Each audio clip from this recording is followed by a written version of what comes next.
Magandang araw sa inyo mga ka-chicken. Okay, kumusta kayo dyan mga ka-chicken? Sana'y okay lang po kayo dyan mga ka-chicken, ano?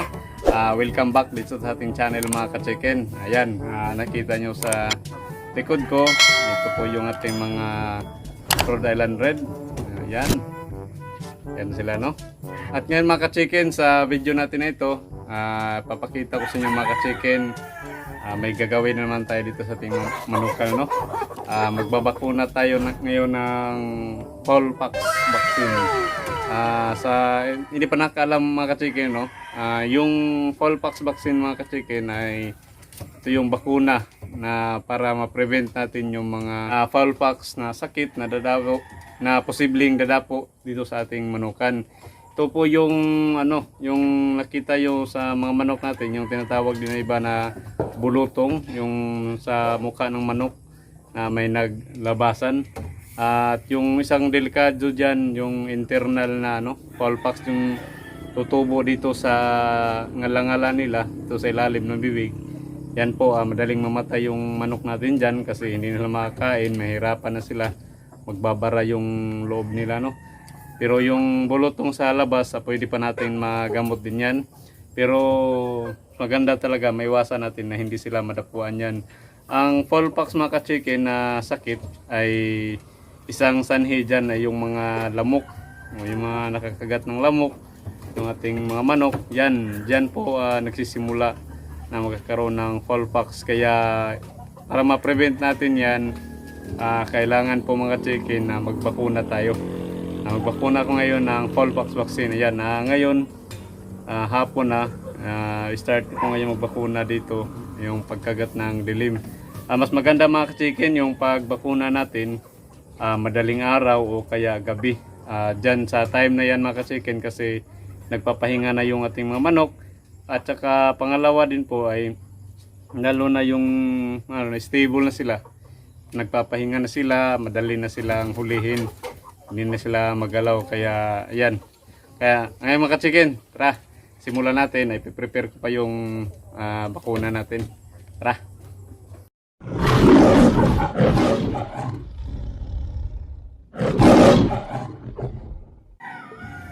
So ito na mga ka-chicken, yung ating gagamiting bakuna. Ayan, ito po ay para sa fowlpox. Ito po yung ating bakuna, oh. At ito naman yung ating solution. Ayan. At saka yung gagamitin natin na needle. Yan po. Ituturok lang po natin ito mga ka-chicken sa wing web ng ating manok. Ayan, kung makita nyo sa screen, dyan po natin ituturok. Yan, good for 1,000 heads din ito mga ka-chicken. At kung para sa mga nagtatanong mga ka-chicken kung magkano yung presyo nito, nabili ko ito mga ka-chicken doon sa Agribit Supply. Nabibili ito mga ka-chicken sa Agribit Supply na sa halagang 293 yung pagkabili ko. Depende din po sa area ninyo. Pero diyan po yung presyuhan dyan. 200 plus po. Yan, at ihalo natin mga ka-chicken. Tanggalin ko lang po itong papel kasi basa na po.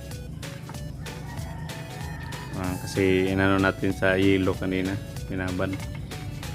Yan, kailangan lang po muna yan haluin. Dapat po mga ka-chicken ay nagbabakuna tayo sa ating mga manok kasi mas mahal po mga ka-chicken yung paggamot kaysa bakuna ng ating manok. Hindi naman kailangan mga ka-chicken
Ka-chicken, ayan. Sa wing weave lang po natin mga ka-chicken, tuturok o tutusok yung needle ng ating fowlpox vaccine. O, dyan po yung pag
So dito na tayo mga chicken sa mga sisiyo natin. Ayan, sa mga tag 1 month old natin. Ito po yung mga mixed breed natin ng mga Basilan at Heritage breed. Ayan, sasama din natin.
Ating bakuna yan, marami pa po yung sobra, pero wag po tayong manghinayang na itapon na po yan. Wag po natin itago sa ref. Dapat kasi live vaccine to, kailangan itapon natin ng maayos. Ganyan.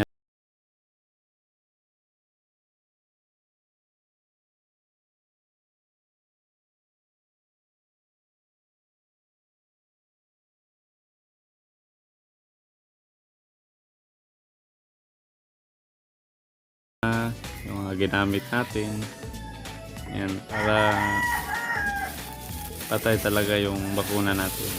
Ting sunrox, tapos sunugin pa natin, tapos ililibing.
So ayan mga ka-chicken, umagang-umaga na ngayon kagabi tapos din natin yung mga dapat nating bakunahan. Tapos yan mga ka-chicken ay pag nagbakuna tayo, expected natin yan na stress sila. Kaya magbibigay tayo pagkatapos, lalo na ngayon kagabi nagbakuna tayo, ngayong umaga na umaga magbibigay agad tayo sa kanila ng multivitamins ang ibibigay natin para iwas stress sila. Ayan. Ito pong bigay natin. Ito po yung mga ilan sa mga nabakunahan natin kagabi. Ayan, pinailawan ko lang muna para makita nila agad ngayon yung pagpapainom natin sa kanila para iinom sila agad. Yan po yung dapat natin gawin mga ka-chicken pag nagbabakuna din po kayo. Ayan, at magbibigay tayo ng multivitamin sa kanila pagkatapos. Bigyan muna natin mga ka-chicken. A few moments later. O ayan mga ka-chicken, nabigyan ko na din yung mga multivitamins, yung iba pa nating manok na nabakunahan kagabi. O ayan mga ka-chicken, nakita nyo po sa pagbabakuna natin, dapat may proper disposal tayo. Sa iba dyan na nag-alaga ng manok na natatakot pa rin magbakuna, dahil nila alam, simple lang po, ayan, aralin nyo lang din po at kung panood nyo din po yung ating pagbabakuna. Ang napaka-importante lang din po dyan sa pagbabakuna mga ka-chicken ay para hindi tayo mag-worry o mag-alala na baka makapinsala sa ating mga katabing manukan. Ay dapat talaga mga ka-chicken na hindi tayo makalat sa pagbabakuna at saka may proper disposal talaga. Ayan, nakita nyo yung proper disposal natin kagabi. Doble-doble na yon yung ginawa natin. Aside sa nilagyan natin ng sunrock sa tubig, nilagay natin yung bakuna, patay na po yung bakuna doon at saka sinunog po natin, nilibing pa, triple kill na yan. Kaya wag po tayo matakot mga ka-chicken at hindi naman kailangan mga ka-chicken na lahat ng bakuna bibigay natin sa manok. Lalo na kung kulang tayo sa budget, yung unahin lang po natin o siguraduhin natin kung ano yung mga present na sakit na dadapo sa ating manukan o yung may mga story na dumapo dito sa atin. Yan po yung priority natin, yung mga Newcastle disease, yan yung importante. Fallpox, kasi dito sa akin ganyan yung nangyayari dahil sa mga lamok. At saka yung Coryza, mas maganda po yun. Ay, mapakita ko din po sa inyo mga ka-chicken pag magbabakuna na tayo ng Coryza. Kaya dapat mga ka-chicken, magbakuna din tayo kasi mas malaki yung gastos mga ka-chicken sa paggamot natin sa ating mga alagang manok kaysa sa pagbabakuna sa kanila. O yan mga ka-chicken, at kung hindi ka pa nakapag-subscribe mga ka-chicken dito sa channel, i-subscribe mo na yan mga ka-chicken para updated kayo sa mga susunod pa nating video o may mga i-share pa ako sa inyo tungkol sa pagmamanukan at iba pa mga ka-chicken. Kaya subscribe mo na yan mga ka-chicken. At shoutout muna tayo. Shoutout kay Crisanto Itak, kay Jubin Batirna, at sa mga silent viewers natin dyan. Shoutout sa inyong lahat mga idol. O ayan mga ka-chicken, at kung nagustuhan mo yung video nito, paki-like naman dyan mga ka-chicken bilang suporta dito sa ating channel. At maraming salamat mga ka-chicken sa inyong panonood at sa walang sawang suporta. O, ingat po kayo dyan palagi mga ka-chicken. God bless. Thank you. Sorry, it's DJ.